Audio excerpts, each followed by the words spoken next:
കുഞ്ഞിമണികളെ, കഥ കേൾക്കാൻ റെഡിയാണോ? ഇന്ന് നമ്മൾ പറയാൻ പോകുന്നതേ ഒരു പൂച്ചക്കുഞ്ഞിന്റെ കഥയാണ്. മ്യാവൂ മ്യാവൂ എന്നും പറഞ്ഞ് നടക്കുന്ന ഒരു പൂച്ചക്കുഞ്ഞ്.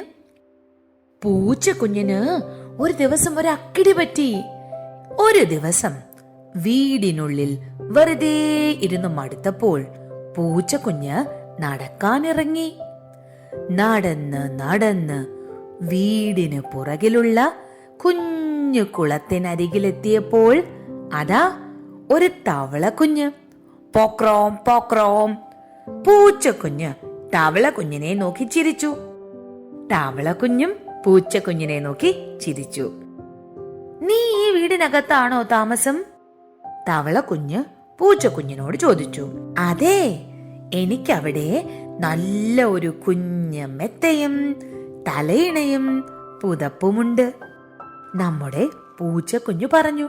എന്റെ വീടിനുള്ളിലും നല്ല മെത്തയുണ്ട്, പുതപ്പും. പക്ഷേ അവിടെ എപ്പോഴും നല്ല തണുപ്പാണ്. ചുറ്റും മീൻ കുഞ്ഞുങ്ങൾ നീന്തി നടക്കും. ഇത് കേട്ടതും പൂച്ചക്കുഞ്ഞ് കുളത്തിലേക്ക് നോക്കി.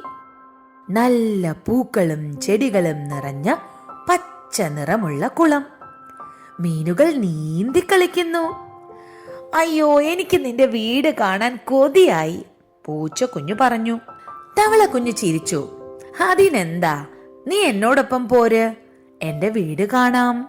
തവളക്കുഞ്ഞ് വെള്ളത്തിലേക്ക് ചാടി മുക്കിളിയിട്ട് അടിയിലേക്ക് പോയി.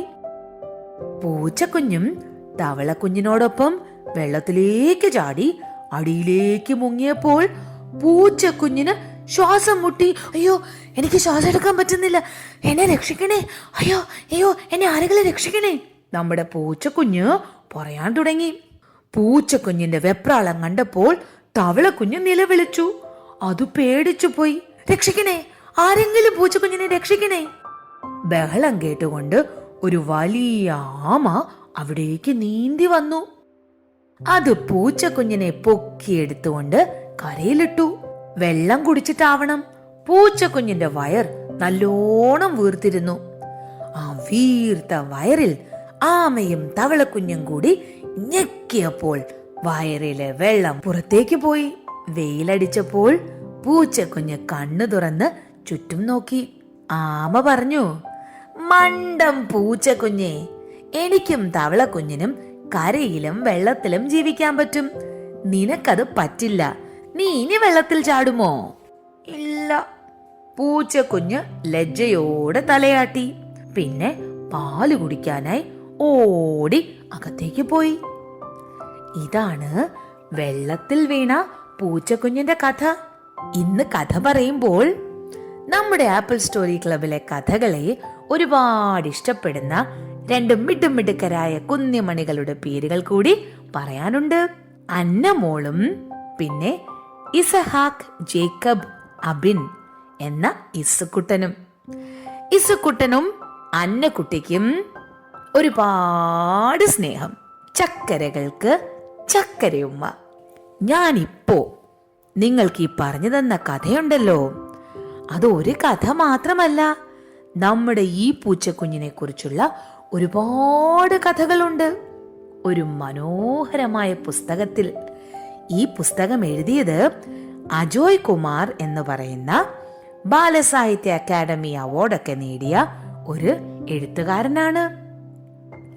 അദ്ദേഹത്തിന്റെ സംശയാലുവായ പൂച്ചക്കുഞ്ഞ് എന്ന പുസ്തകത്തിൽ നിന്നുള്ള ഒരു കഥയാണ് ഇന്ന് നിങ്ങൾക്ക് വേണ്ടി ഞാൻ പറഞ്ഞത്. ഇതിൽ ഒരുപാട് കഥകളുണ്ട്. നല്ല ഭംഗിയുള്ള പുസ്തകമാണ്. എന്ത് രസമാണെന്നോ ഇതിനകത്തെ ചിത്രങ്ങളൊക്കെ കാണാനായിട്ട്. ഈ പൂച്ചക്കുഞ്ഞിനെ കണ്ടാൽ വീണ്ടും വീണ്ടും നമുക്ക് കണ്ടുകൊണ്ടേയിരിക്കാൻ തോന്നും. പൂച്ചക്കുഞ്ഞ് മാത്രമല്ല, ആമച്ചേട്ടനും നായ്ക്കുട്ടിയും തത്തമ്മയും മീനുകളും ഒക്കെയുണ്ട് ഈ പുസ്തകത്തിൽ. അതിമനോഹരമായ ഒരു പുസ്തകമാണ്. തീർച്ചയായും ഇത് നിങ്ങൾക്ക് വാങ്ങിത്തരാൻ അച്ഛനോടും അമ്മയോടും പറയണേ. ഞാൻ ഈ പുസ്തകം വാങ്ങിയത് കേരള ബുക്ക് സ്റ്റോറിൽ നിന്നാണ്. അപ്പോൾ നിങ്ങളും ഈ പുസ്തകം വാങ്ങണം. ഇതിലെ കഥകൾ മുഴുവൻ അച്ഛനോടും അമ്മയോടും പറഞ്ഞ് വായിച്ചു കേൾക്കണം. എന്നിട്ട് ഇഷ്ടമായോ എന്ന് അറിയിക്കുമല്ലോ അല്ലേ? അപ്പോൾ നമുക്കിനി മറ്റൊരു കഥയുമായി കാണാം. അയ്യോ, പറയാൻ മറന്നുപോയി.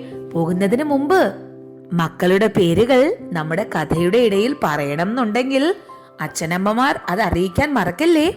എങ്ങനെ അറിയിക്കുമെന്നോ? അതിന് വഴിയുണ്ട്. നമ്മുടെ ഡിസ്ക്രിപ്ഷൻ ബോക്സ് ഒന്ന് നോക്കിയാൽ മാത്രം മതി. വീണ്ടും കാണാം.